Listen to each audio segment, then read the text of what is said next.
Chaik wanted to shame his ex-wife by inviting her to his big wedding. He thought she would come looking sad and broken.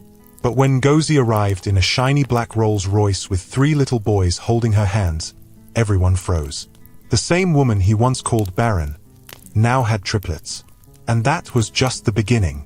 Once upon a time, in the busy city of Enugu, there lived a man named Chaik. He was a wealthy businessman in his early 30s.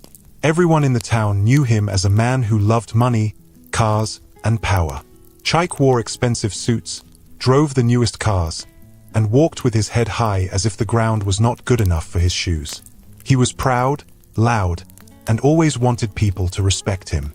But behind the big house, behind the gold watch on his wrist, there was a part of his life that made him angry every single day. His wife Ngozi had no children. Ngozi was a quiet and gentle woman. She was beautiful, with smooth brown skin and soft eyes that carried sadness most of the time. She had married Chaik out of love, not for his money, and for 7 years she stood by his side. But those 7 years became years of pain, because every month she waited, and every month the news was the same: no child. One evening, the storm that had been building in their marriage finally broke. The house was quiet, the air thick with tension. Ngozi sat at the edge of the bed, her hands clasped tightly together. Chaik entered the bedroom with a frown, his tie pulled loose, his voice heavy with irritation. 7 years, Ngozi. Chaik shouted, slamming his car keys on the dresser. 7 years of waiting and still no child. Do you want me to die without an heir? Ngozi lifted her eyes slowly, her voice trembling. Chaik, I have tried. We have tried. It is not in my hands. Maybe we should see another doctor. Maybe there is still hope. Hope? Chaik laughed bitterly. Is that what you have been telling yourself? I am tired of hope. My mother calls me every day to ask why you have not given me a son. My friends laugh behind my back. Do you know how it feels to be mocked as a man with no child? You have turned me into a fool. Ngozi's eyes filled with tears. Please, do not speak like that. I am your wife. We made a vow before God. We said for better, for worse. Why do you throw it at me like I am nothing? Chaik's voice grew louder. Because you are nothing to me now. What is a woman who cannot bear children? You eat my food, wear my clothes, ride in my car, yet you cannot give me one son to carry my name. Ngozi, you are a curse in my life. Ngozi's lips shook as she tried to speak. Do not call me a curse. I have prayed. I have cried. I go to bed every night begging God to give us a child. I am not happy, Chaik. Do you think it gives me joy to be like this? I am in pain too. Chaik turned his back, pacing the room like a lion in a cage. His anger burned hotter with every word. Enough of your tears. I am done waiting. I will not allow you to waste my life. Tomorrow I will speak to my lawyer. This marriage is finished. Ngozi gasped as if her chest had been struck. Divorce? You will divorce me? After everything? After I stood by you when you had nothing? After I left my family for you? Chaik, have you forgotten the love we once had? Chaik swung back to face her, his eyes cold and hard. Love cannot produce children. My mother was right. I should have left you long ago. I need a wife who can give me sons, not a woman who fills my house with silence. By tomorrow, Ngozi, I want you out of my house. Ngozi broke down, falling to her knees, clutching the edge of his trousers. Please, Chaik, do not do this. Give me more time. Give us more time. God can still answer us. Chaik pulled his leg away as if her touch disgusted him.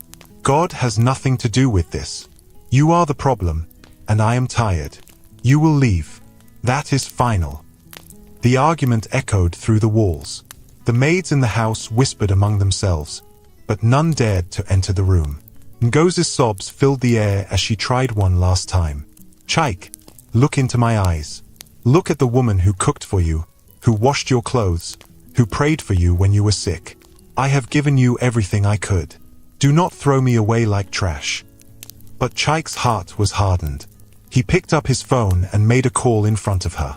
Yes, Barrister Okeke. Prepare the papers. I want a divorce immediately. Yes, she will leave tomorrow.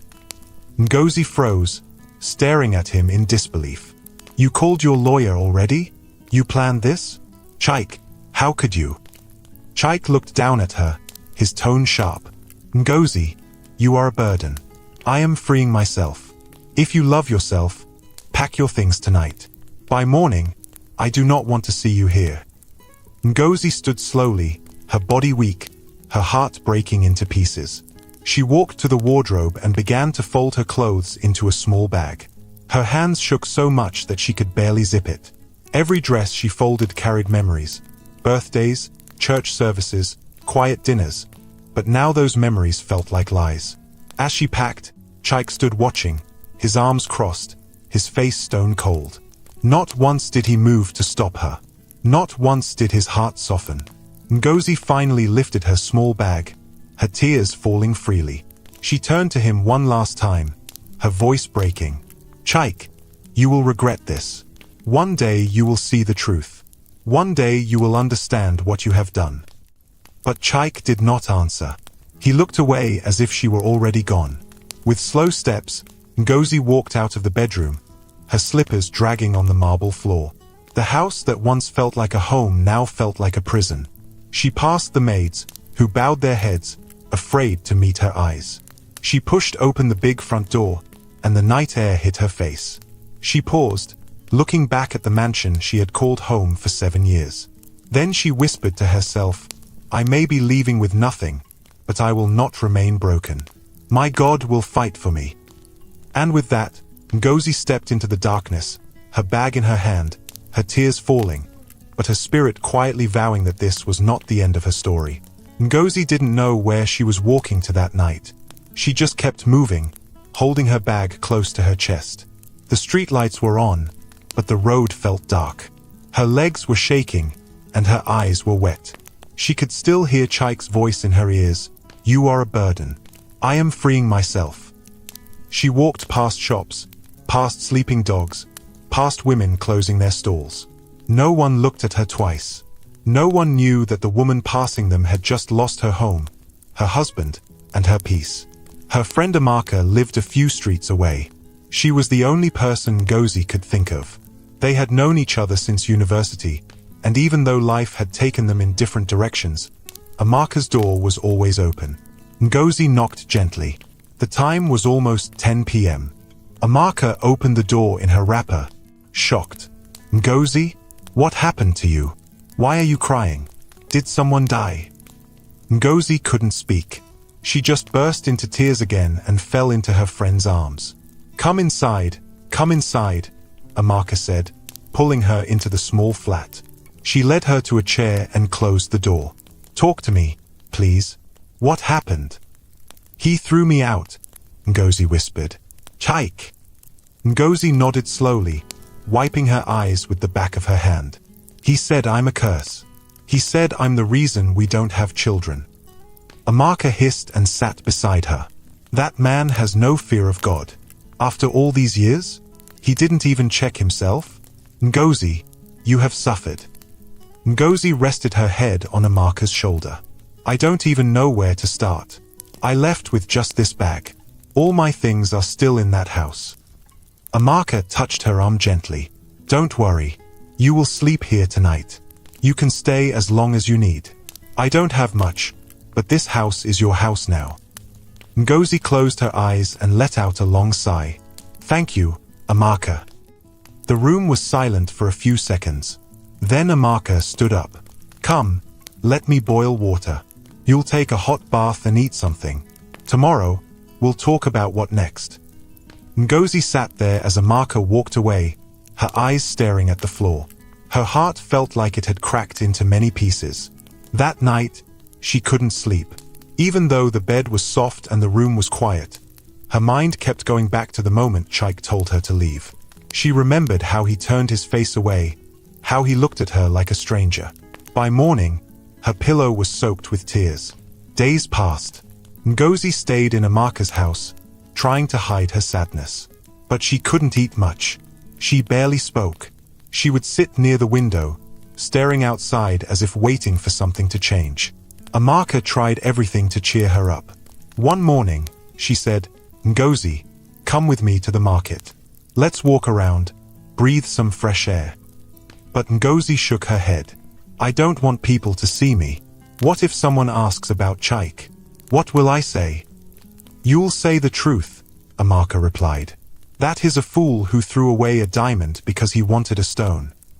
Ngozi gave a small smile, but it didn't last. Later that week, Amaka brought up something important. "Ngozi, have you ever gone for a proper medical checkup?" Ngozi looked at her, confused. "What kind of checkup?" "A fertility test. Have you ever tested yourself to be sure the problem wasn't from you?" Ngozi shook her head slowly. "Chaik said it was me. He never agreed to go for tests himself. He said he was fine." Amaka frowned. "So you just believed him?" "I didn't have a choice," Ngozi said, her voice weak. "He wouldn't listen. And his mother called me names. They all blamed me." Amaka stood up.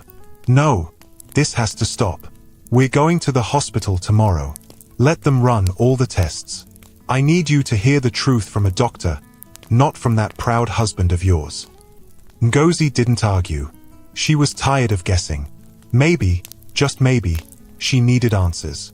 The next day, they went to Life Hope Medical Center, a quiet private hospital where Amaka knew one of the doctors. Dr. Uche, a soft-spoken man in his 40s, welcomed them into his office.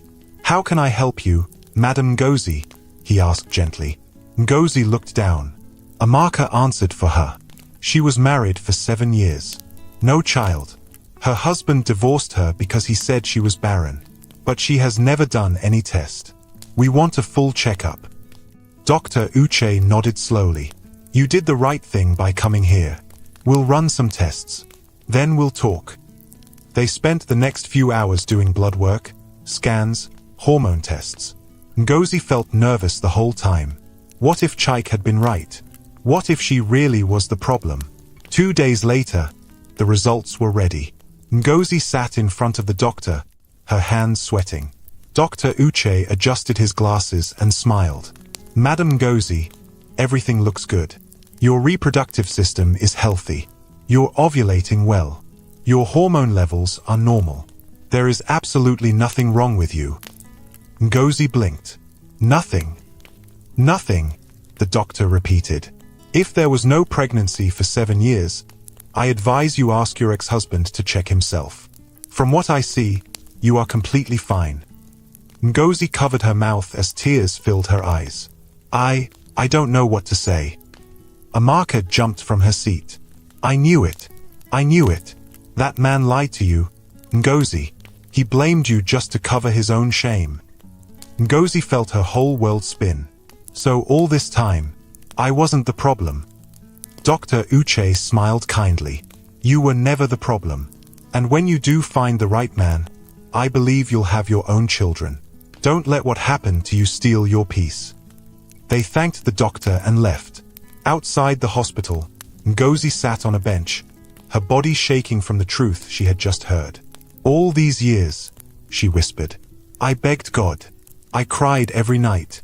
I hated myself. And I wasn't the one."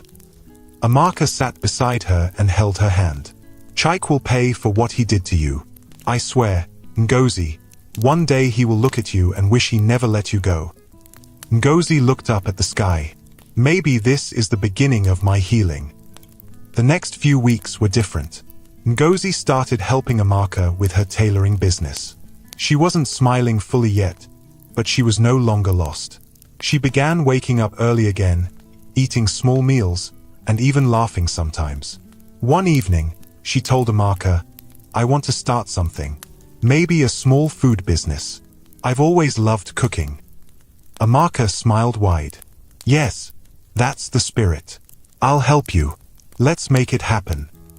They used Amaka's small veranda to start a food stand. Every morning, Ngozi would cook rice, beans, moi moi, and soup. By 7 a.m., workers from nearby offices were lining up to buy. People began to know her again, not as the woman Chaik divorced, but as the woman who made the best jollof in the area. One afternoon, a customer smiled at her and said, "Madam, You look different. There's a glow on your face." Ngozi smiled softly. "Maybe I'm finally free." But even with the small happiness, there were nights when the pain returned. One night, as she was folding aprons, she turned to Amaka. "Do you think he ever loved me?" Amaka looked at her and said slowly, "I think he loved himself more. That's the only thing I'm sure of." Ngozi nodded. "I just wish I didn't waste so many years." "You didn't waste them," Amaka said. "You grew. You became stronger.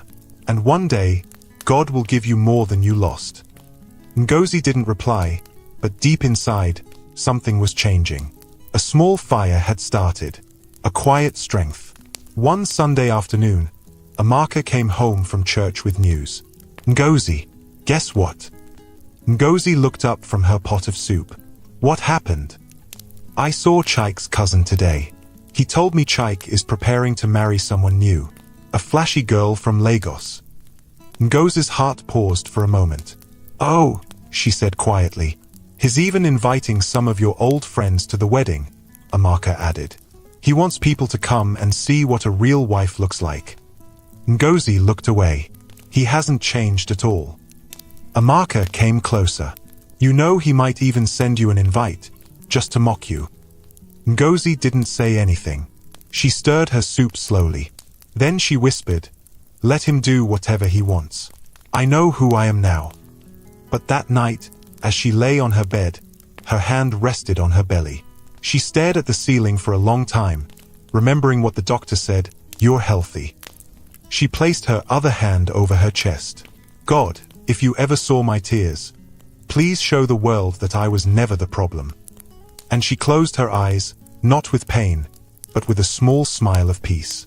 Ngozi stood in front of her food stand one morning, wiping the edge of a table with a cloth. The street was already buzzing with life. Children were rushing to school, keek drivers were honking, and women were calling out prices from their stalls. She was wearing a simple gown with a scarf tied around her head.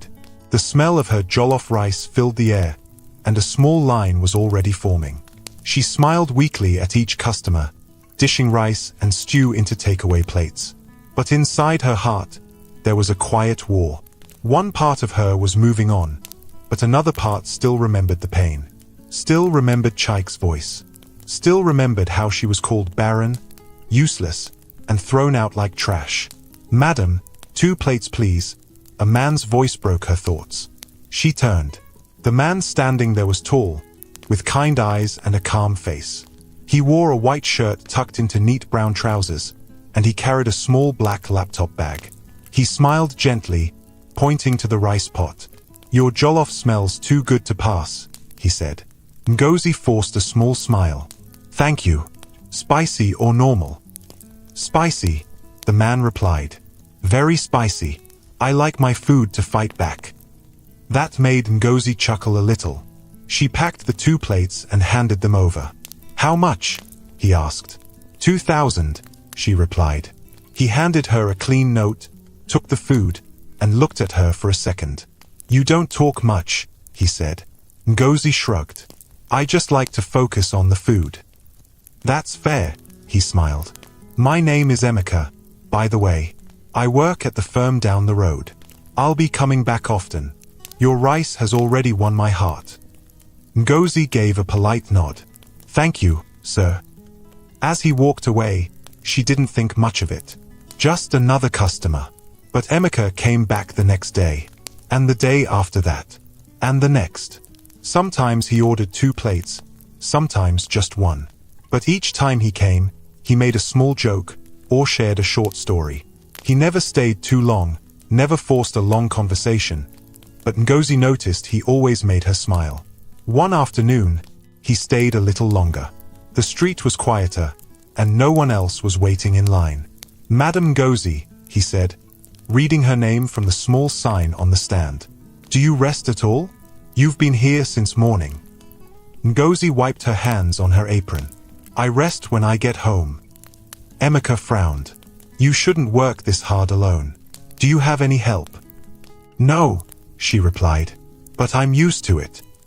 There was silence for a moment. Then he spoke again. "If I'm being too forward, Forgive me, but are you married? Ngozi's heart skipped. She looked away. I was, she said quietly. Emeka nodded slowly. Sorry, I didn't mean to bring up anything painful. Ngozi sighed. It's not your fault. He stood quietly for a few seconds, then cleared his throat. Well, just know, you seem like someone with a good heart. Strong too. I admire that. Then he smiled, waved, and walked off. That night, Amaka noticed something. Who's the man that always comes to buy food? She asked, her eyes full of mischief. Ngozi shook her head. He's just a customer. Are you sure? Amaka smiled. Because the way he looks at you. Ngozi rolled her eyes. Don't start. But Amaka wasn't wrong. Over the next few weeks, Emeka didn't just come for rice. He brought gifts, plantain, onions, sometimes bottled water. He said it was to support the business. And slowly, Ngozi started to talk more. She told him about her food journey, about how she learned to cook from her mother, about how she used to dream of opening a restaurant. One afternoon, Emeka sat on a plastic chair beside her stall.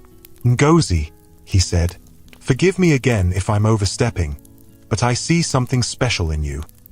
Ngozi looked down, unsure of what to say. I was married too, Emeka said. Years ago. My wife died in a car crash. I haven't tried to love anyone since. Until recently. Ngozi's eyes widened. You remind me what peace looks like, he continued. Not the loud, flashy kind, but the quiet one that sits in your chest and makes you feel at home. I don't want to rush you. I just wanted you to know. Ngozi didn't reply for a long time. She looked at her hands, then at the pot of rice, then at him. I'm scared, she whispered. I know, Emeka said gently, but I'm not Chaik. I won't break your heart. It took months, but eventually, Ngozi said yes to coffee, then to dinner, then to long walks on Sunday evenings.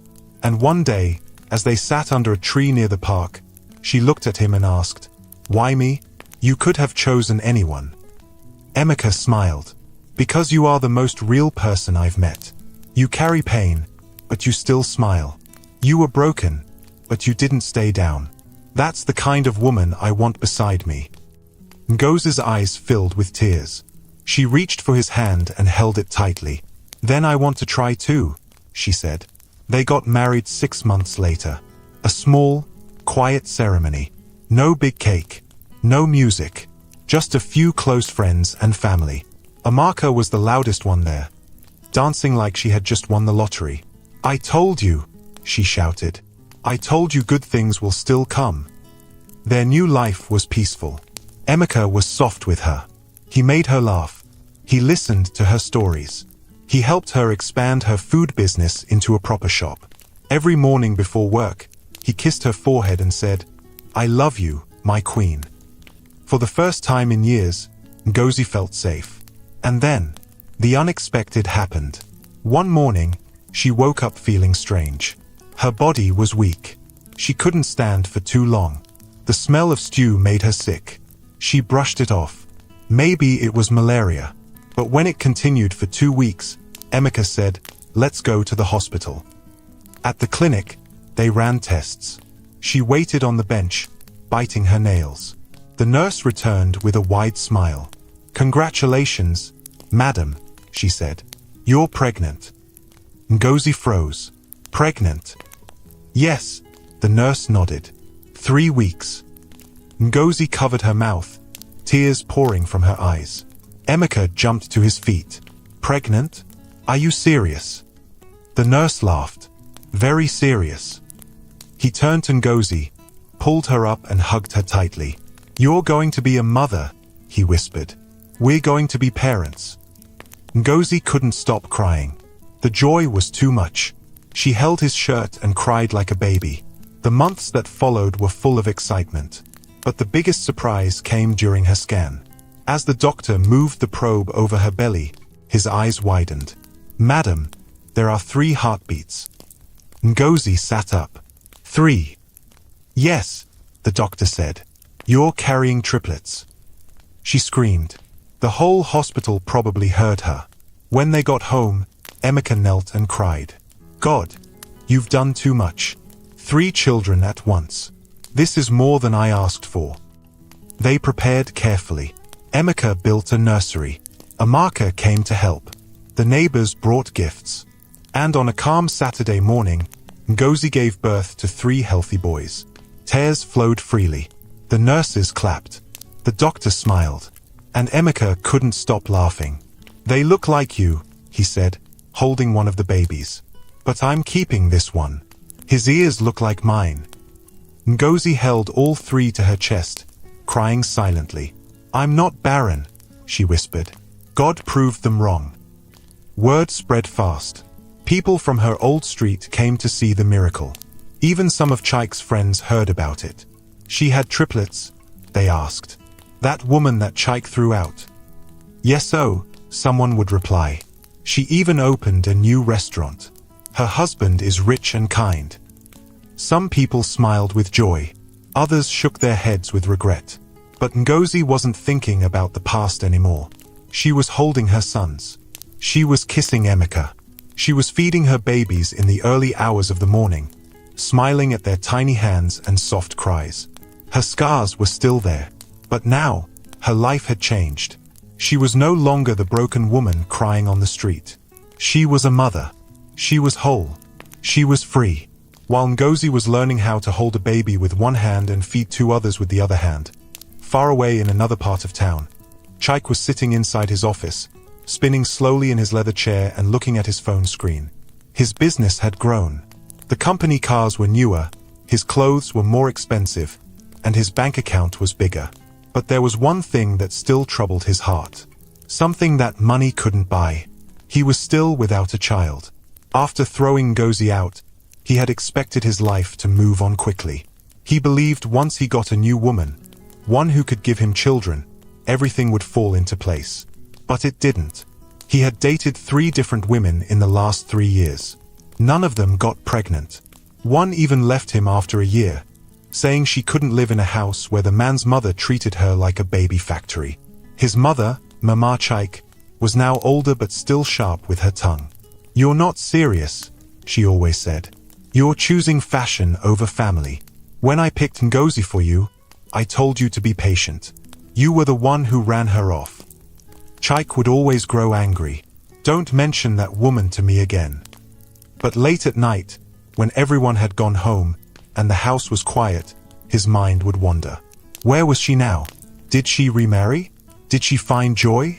One morning, while scrolling through Instagram, he saw a picture that froze him. A baby's leg. Then another photo, tiny fingers holding a woman's thumb. He stared at the pictures, trying to be sure. The hand in the photo looked like Ngozi's. The skin, the way she held the baby.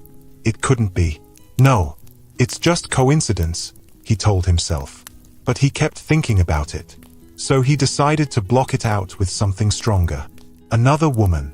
That same week, his friend Kunnel called him. Guy, there's someone you need to meet, Kunnel said over the phone. Who? Chike asked lazily. Her name is Ada Aura. She just moved back from Lagos. Fashion designer. Rich family.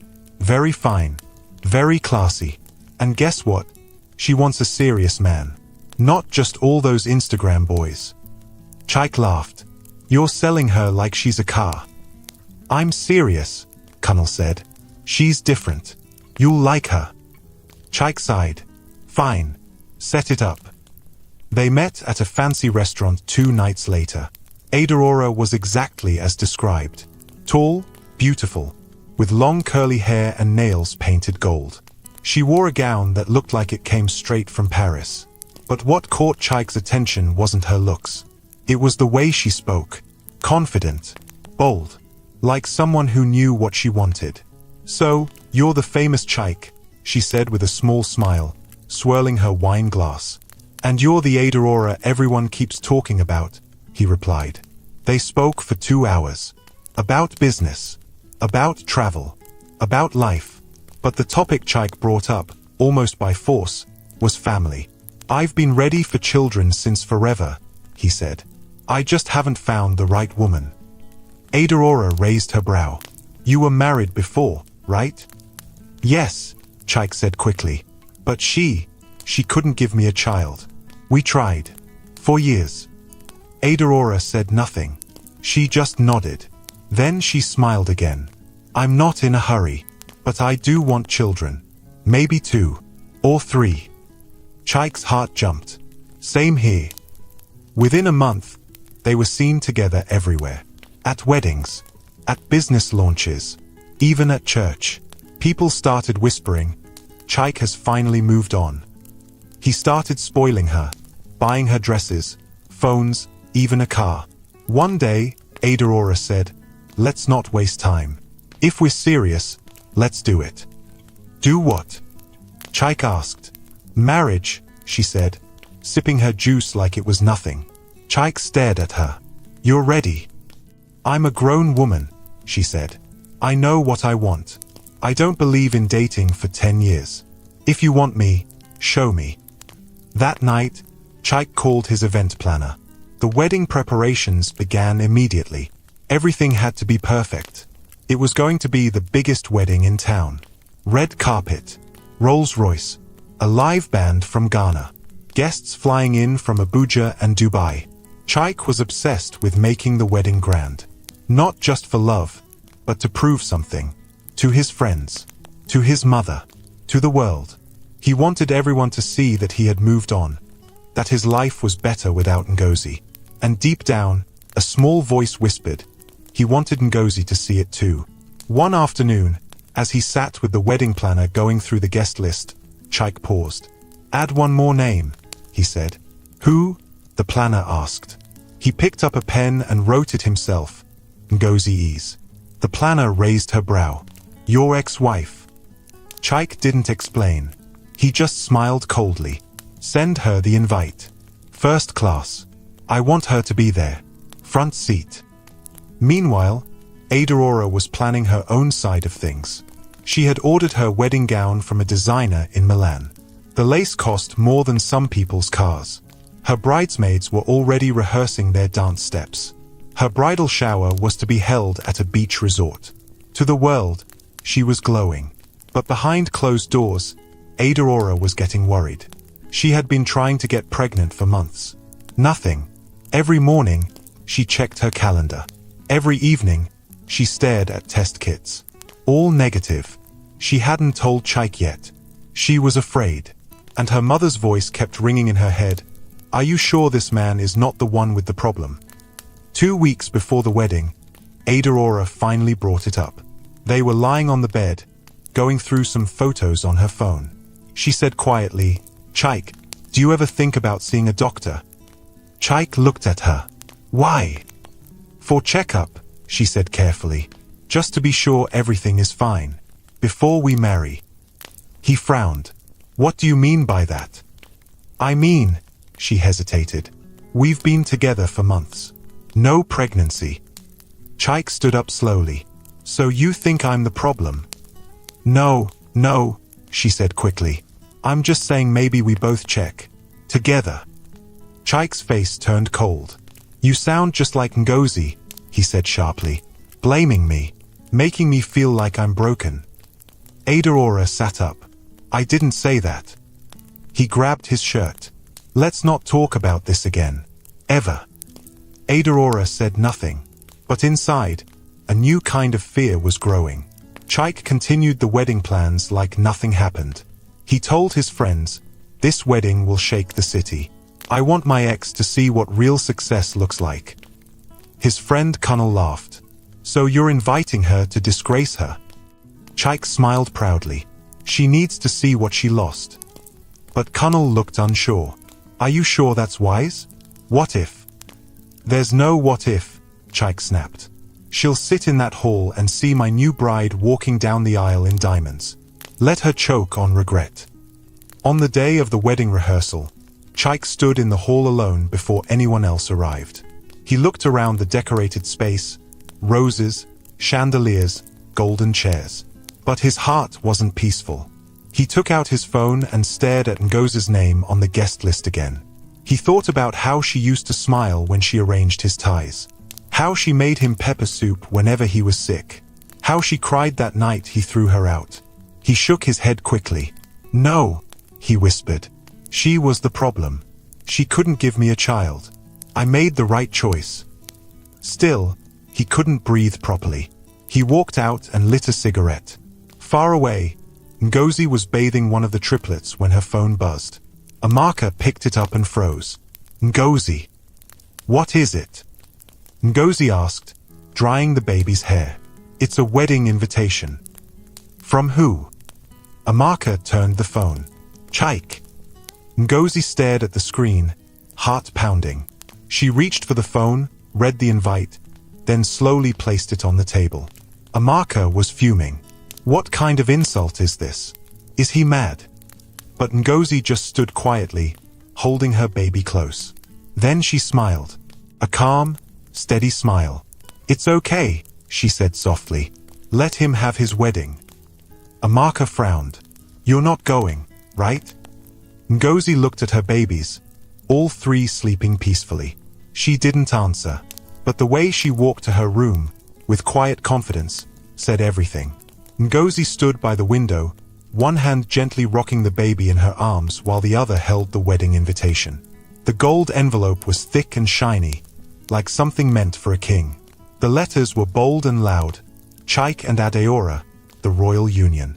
She had read the card 5 times already. Each time, it said the same thing. The date, the venue, the dress code, and then, her name printed clearly on the guest list. Ngozi's. First row seat. She lowered her eyes and took a deep breath. She wasn't crying. She wasn't shaking. But something inside her was rising slowly, like fire warming cold stones. Amaka walked in, carrying a bowl of hot pap. "I still don't understand why he sent this. Is he crazy? Or just wicked?" Ngozi said nothing. Amaka placed the bowl down. "Is he trying to insult you? After everything he did?" Still no answer. Amaka snapped. "Ngozi, talk to me now. Why are you so calm? You should have torn that invitation into pieces and thrown it in the dustbin." Ngozi finally spoke. "He wants me to feel small." Amaka folded her arms. "Then let's ignore him. We will not give him that chance." Ngozi turned slowly. "He wants me to come and cry in a corner while his bride walks in with gold on her skin and a smile on her lips. And we will not go," Amaka said again. Ngozi looked at her 3 sons sleeping quietly on the rug, their matching yellow onuses wrinkled from playtime. "But what if we show him the truth?" Amaka's brow rose. "What truth?" Ngozi's voice was firm. "That I was never the problem. That the woman he thought was broken is whole." Amaka was silent for a long time. Then she sat down. "Wait, are you planning to go to the wedding?" Ngozi nodded. "With the boys?" Another nod. Amaka opened her mouth but nothing came out. Then she laughed. "Iwu, that man will faint." "Ngozi, are you serious?" Ngozi smiled for the first time that day. Very serious. The plan began that evening. Ngozi went to the wardrobe and picked out a long yellow gown she had kept for a special day. It had been sewn months ago by Amaka, but she had never worn it. Amaka brought out her makeup kit. "If we're doing this, we'll do it well." "I don't want to look loud," Ngozi said. "I want to look peaceful, but powerful." "Say less," Amaka grinned. "You'll look like God's proof." They ordered new outfits for the boys, matching yellow shorts and white shirts with bow ties. Amaka borrowed a friend's contact and booked a black Rolls-Royce Phantom. The car would arrive that morning and wait down the road until Ngozi gave the signal. They practiced how the boys would hold her hands and walk beside her. The twins were a little playful, but the youngest always followed her steps. "I'm not going there to fight," Ngozi reminded Amaka as they folded clothes.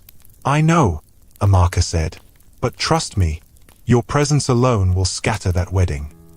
On the night before the wedding, Ngozi couldn't sleep.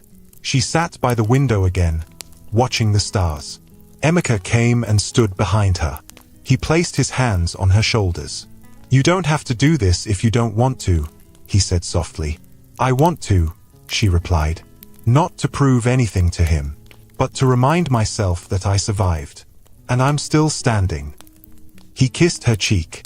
Whatever you decide, I'm with you. Ngozi turned to him. Thank you. You've given me what no man could ever give me, peace. Emeka smiled. And you gave me back joy. The morning of the wedding arrived. The whole city buzzed with noise. Social media was full of pictures. #Chike and Adeora was trending. Everyone talked about how the wedding was the event of the year. The venue was a giant hall near the waterfront. Long red carpets covered the entrance. Cameras flashed everywhere. Guests walked in with glittering clothes and sunglasses. Big politicians and business moguls sat at the front. Inside, Adeora stood before the mirror in her hotel room, her white gown sparkling like ice. Her best friend, Uju, adjusted her veil. You look stunning. Chike will fall in love all over again. Adeora smiled weakly. I hope so. But in her heart, she still carried fear. No pregnancy, no answers, and a man who refused to get tested. Chike stood at the altar, looking around the decorated hall. He wore a white agbada with gold embroidery, his shoes polished like glass. He kept checking his watch. Kunal came to stand beside him. Why are you restless? I'm waiting for someone, Chike said. Who? He didn't answer. Then suddenly, his eyes caught movement near the entrance. A black Rolls-Royce pulled up. The back door opened slowly. Out stepped Ngozi. She wore the yellow gown like a queen. Her face calm, her steps sure. And beside her walked 3 small boys, dressed like angels. The hall went silent. People gasped. Phones came out. Who is that? Wait, is that his ex-wife? She has triplets. The whispers spread like wildfire. Chike couldn't breathe. He grabbed Kunal's hand. Tell me I'm dreaming. Kunal blinked. Bro, she has children. Chike stepped down from the altar, walking forward like someone in a trance. Ngozi walked slowly, gracefully, holding her son's hands. Her eyes met his, but they didn't shake. She smiled. A soft, simple smile. The crowd parted as she walked to her seat, the front row. The seat Chike had reserved for her. She sat down quietly. Her boys climbed onto her lap and whispered, Mummy, we made it. She nodded and kissed their heads. Adeora entered the hall shortly after, her veil over her face. She noticed the silence. She noticed the faces. She noticed Chike standing stiff at the front, his eyes frozen. She reached the altar and whispered, What's going on? Chike couldn't speak. The pastor cleared his throat. Shall we begin? But Chike wasn't listening. His eyes were still on Ngozi, on the children, on the truth. Back in her seat, Amaka whispered, Do you want to leave now? Ngozi shook her head. No, we'll stay till the end. Her voice was calm. Her heart was calm. She wasn't here to destroy anything. She was here to be seen, to be heard. Without a word, the wedding hall had gone from loud to quiet in just a few minutes. All the music, all the camera flashes, and all the laughter had paused. The guests didn't know whether to sit still or turn around. Some held their phones mid-air, mouths slightly open, while others simply stared at the woman who just walked in like the wind had changed direction. Ngozi sat at the front, exactly where Chike had planned for her to sit. But not the way he had imagined. She wasn't weeping in shame. She wasn't looking bitter or defeated. She sat with calm pride, dressed in yellow, glowing like sunrise. On each side of her sat her sons, triplets, boys with smooth brown skin and wide, curious eyes. Their shirts were white, tucked neatly into yellow shorts. One of them had a toy car in his hand. The other 2 were whispering to each other and smiling. The crowd still couldn't believe it. That's Ngozi, a woman in green lace whispered behind her fan. She has children, the man beside her asked. They look like her, and they look like... Shish, someone else said. Let's see how it ends. At the front, the pastor coughed again.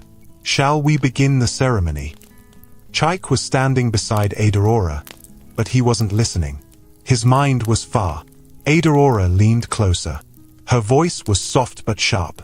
"Who is that woman with those boys?" Chaik blinked. That's Ngozi." Adaora's brows furrowed. "Your ex-wife?" He nodded slowly. "Those children with her?" Chaik didn't answer. Adaora turned her face to him completely. "Chaik, are those her children?" The crowd was now completely focused on the couple at the altar. Even the photographers didn't know where to point their cameras anymore. Chaik shifted on his feet. His mouth opened, but no words came out. Adaora's eyes widened. "You told me she was barren." I thought she was," Chaik stammered. Adaora's voice rose slightly. "You thought? You told me she couldn't give you a child. You said that's why you left her." "I believed it," he said quietly. "That's what the doctors—" "What doctors?" she snapped. "You never showed me any results. You never agreed to go for tests yourself." Chaik rubbed his head, sweating under the lights. "Adaora, please, can we talk after this?" "No," she said firmly. "We will talk now, because the entire hall is watching." She turned to the crowd. "Is this your idea of a joke, Chaik? You invited your ex-wife here just to disgrace her, and now she walks in with triplets." There was a loud murmur from the guests. Chaik looked around nervously. "Lower your voice." But Adaora stepped away from him. Her face was filled with confusion and hurt. "You lied to me," she said, louder now. "You lied to me just like you lied to her." Kunal came up quickly. "Adaora, please, let's go outside for a minute." "No," she said. "I want answers. Right here." She looked straight at Ngozi. "Mama, please," she called out. "Forgive me for asking this, but are those boys your children?" Ngozi stood up slowly. She picked up the smallest boy and carried him in her arms. "Yes," she said clearly. "They are my sons." The hall went silent again. She looked at Chaik. Her eyes were calm, but strong. "You called me barren, Chaik. You threw me out and watched me cry on the floor. You said I was cursed. You made me believe I was less than a woman."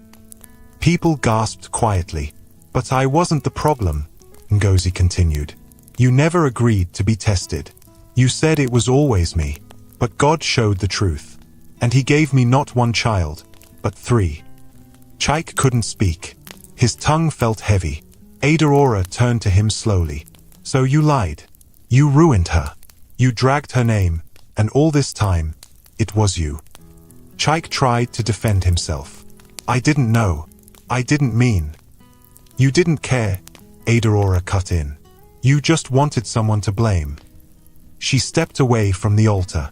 "I can't marry you, Chaik," she said, her voice shaking. "Not today. Not ever." The crowd gasped. The pastor stepped back. The choir sat down. The camera lights dimmed.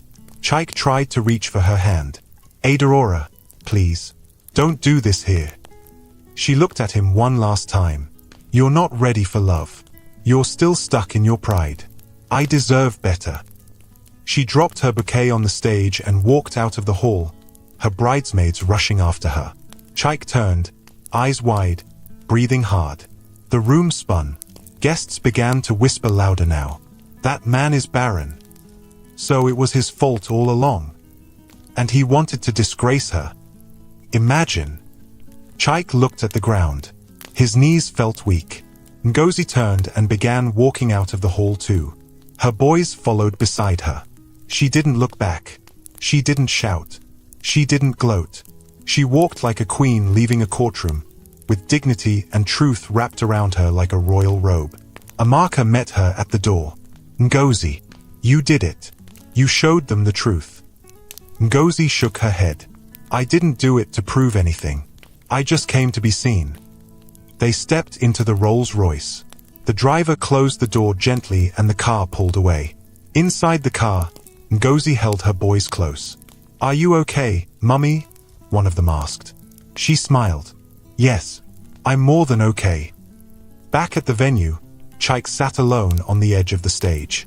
His agbada looked too big now. His crown felt too heavy. The drinks were still cold, the food still untouched, but the joy had left the room. Kunal walked up quietly. "Bro, what now?" Chaik didn't answer. He just sat there, staring at the door Ngozi walked through. The door his bride ran through, the door his lies had opened. And for the first time in his life, he felt truly alone.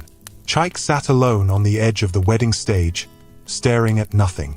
His white agbada, once shining and smooth, now had folds from where he had slouched. The golden embroidery looked dull. The hall, once filled with noise and laughter, had turned cold and empty. Even the waiters were packing trays in silence. He couldn't feel his fingers. His ears were ringing. His head was heavy. What had just happened? How did everything fall apart in one day? Kunal, his best man, came and sat beside him. He had removed his cap and looked more tired than confused. "Chaik," he said carefully. Chaik didn't answer. Kunal continued. "You didn't see that coming, did you?" Still no answer. Kunal sighed. "She came with triplets. Bro triplets. And the whole world was there to see it." Chaik turned his head slowly. "I planned that wedding for months. I know. I invited her to sit there and watch me move on."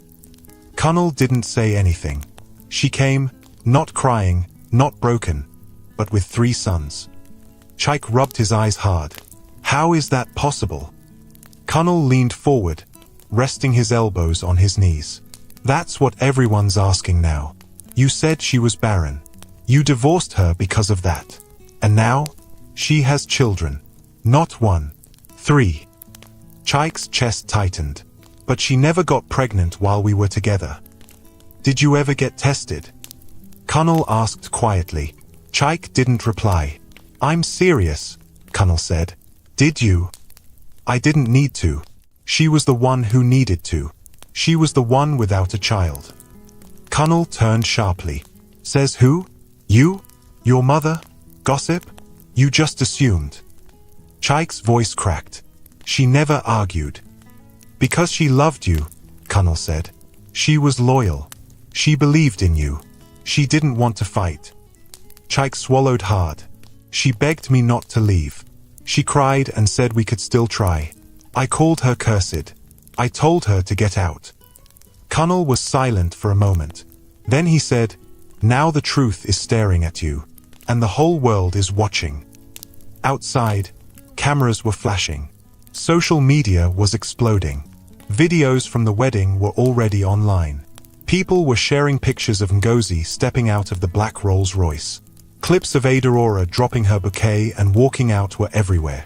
#Ngozi returns. #triplets at the wedding. #Chaik exposed. Some comments were mocking. Some were shocked. Others were angry. But one thing was clear. Chaik was trending for the wrong reason. Later that evening, back at Ngozi's house, Amaka sat on the couch with her phone, reading out loud. "Listen to this one," she said. "This woman is a true queen. She didn't shout. She didn't fight. She just showed up with God's answer." Ngozi smiled gently while feeding the boys. "I didn't do it for the world to clap. I just wanted him to see." Amaka looked up. "Well, now he has seen. And not just him, everybody." Ngozi lifted one of the babies onto her lap. "Do you think he feels anything?" "Oh, he feels it," Amaka said. "Pride doesn't protect anyone from disgrace." There was a knock on the door. Ngozi turned. Who could that be? Amaka stood up. "Let me check." She opened the door slowly, and her eyes widened. "Ow! Chaik!" Ngozi froze. She stood up slowly, placing the baby in the walker. Chaik walked in, looking nothing like the man from the wedding. His shirt was untucked. His eyes were red. His lips were dry. He held his cap in his hands like a schoolboy coming to beg his headmistress. "Ngozi," he said softly. She didn't speak. He looked around the room and saw the children playing. One of them looked up and smiled at him. "Hi, uncle." Chaik's heart twisted. "I didn't come to cause trouble," he said. "I just needed to see you. To say something. Ngozi folded her arms, her face calm. I ruined everything, Chike said, eyes lowering. I judged you wrongly. I insulted you. I let my pride blind me. Silence. He took one step closer. I believed I was right. I told the world you were barren. I didn't even test myself. I just assumed. Ngozi finally spoke, and that assumption destroyed our marriage. Chike nodded. I know. I see it now. I was foolish. I let ego control me. I didn't protect you. I shamed you. Her voice was steady. You didn't just shame me. You crushed me. You made me feel worthless. I'm sorry, he said, tears falling. From my heart, I'm sorry. I don't deserve forgiveness. But I had to come. He knelt down. Please, even if you don't forgive me, I want to say it. I was wrong. I hurt the only woman who ever truly loved me. Ngozi looked at him quietly. I saw the way you walked into that wedding, Chike continued. With peace. With strength. You didn't shout. You didn't throw words. You just let the truth speak. He looked at the boys. They are beautiful. You're a great mother. He bowed his head. I'm sorry. The room stayed silent for a few seconds. Ngozi stepped forward. Stand up, she said gently. He looked up slowly. You're not angry. She shook her head. I was angry for years. But now, I'm free. Chike stood up slowly. Thank you for listening. You should get tested, she added. Not for me, but for your future. He nodded quickly. I already did. This morning. Ngozi raised her brow. Chike looked ashamed. The doctor confirmed it. I'm the one with the issue. Low sperm count. Possibly from an untreated infection I had years ago. Ngozi blinked. So all those years? Yes, he said. It was me. There was a long pause. Then Ngozi spoke, her voice soft but firm. I don't hate you. I've moved on. God gave me a second chance. Chike nodded again. I know. And you deserve everything good. I'm glad you're happy. He turned to leave. Chike, she called. He turned back. I forgive you. His shoulders dropped with relief. Thank you. As he walked out of the house, Amaka came to stand beside Ngozi. You're stronger than I'll ever be, she whispered. Ngozi gave a small smile. I'm not strong. I just healed. The next morning, Chike woke up to another storm. His company had taken a hit. Some investors had pulled out. He had hundreds of messages waiting. Some were from family. Others were from bloggers. But the one that shook him was a message from Ada Aura. Don't try to call me. I've gone back to Lagos. Find peace within yourself. I hope you learn. He sat back, holding his head. Everything was gone. But strangely, he felt lighter. Maybe this was what it meant to be truly humbled. Meanwhile, at Ngozi's home, peace flowed like water. Emeka returned from his trip and hugged her tightly. I saw the clips online, he said. You walked in like a lioness. Ngozi laughed. It wasn't easy. I'm proud of you, Emeka said. But more than that, I'm happy you stood up for yourself. She looked at her boys, now asleep on the floor. They don't even understand what happened, she said. But one day, they will. And I'll tell them the story. The full story. Emeka smiled. And I'll be right beside you. They stood there, holding hands. No bitterness. No anger. Just peace. 1 month had passed since the wedding that never happened. The video clips were still going viral. The headlines refused to die down. Everyone had moved on. But Chike had not. He was no longer the man people admired. He no longer walked into boardrooms like a king. He didn't smile in his suits or joke with his workers. His office was quieter now. Some staff had resigned. Some partners pulled out. And the few people who still showed up treated him differently. They avoided his eyes. They whispered when he passed. But worst of all, he had lost himself. He couldn't sleep, couldn't eat well. He replayed everything in his head 1,000 times. Ngozi's entrance. The triplets. Aurora walking out. And now, the bitter truth. He was the one who had fertility issues all along. He had destroyed his own life with pride. He sat at his desk, staring at the test result from the fertility clinic. Low sperm count. Low motility. Patient advised to begin treatment immediately. The words felt like a hammer. So many years. So many lies. So many people he blamed. So many tears he caused. His phone buzzed. Another blog post. Former business tycoon faces downfall after ex-wife's dramatic wedding appearance. He sighed and dropped the phone. Just then, his mother walked into the office. She looked older, weaker. She had heard everything too. "Chaik," she said, sitting across from him. "I came to talk." He nodded slowly. "I know what you'll say, Mama." She sighed. "You were wrong. We were both wrong." He looked up. She continued, "I pushed you to marry someone else. I told you Ngozi was the problem, but I never once stopped to ask if we were being fair." "Mama, you helped me chase her out," Chaik whispered. "I know," she said, her voice cracking, "and I will never forgive myself for that." Silence fell between them. She wiped her eyes. "Have you spoken to her again?" "I went to see her. She forgave me." "She always had a big heart," Mama Chaik whispered, "even after everything." He nodded slowly. "But she's not coming back. She's happy now. She has a real family." Mama Chaik lowered her head. "God gave her beauty for ashes. And we destroyed something pure." Chaik didn't speak. He just looked down at his palms. Empty now. His crown was gone. Meanwhile, in another part of town, Ngozi was in the kitchen preparing okra soup. The boys were watching cartoons in the living room while Emeka repaired the kitchen tap. "Babe," Emeka called out, holding the wrench. "Remind me again, do we have enough crayfish?" Ngozi smiled. "Yes, it's in the blue container, second shelf." He laughed. "You've organized this kitchen like a chemist lab." They both chuckled. There was peace in that home. It wasn't built with gold, but it was rich in joy. As they sat to eat later that night, one of the triplets suddenly said, "Mummy, when we grow up, will we also be famous like you?" Ngozi laughed. "Who said I'm famous?" "Everyone was shouting your name on the internet," the second boy added, licking soup from his fingers. Ngozi looked at Emeka and smiled. "You'll grow up knowing your story," she said.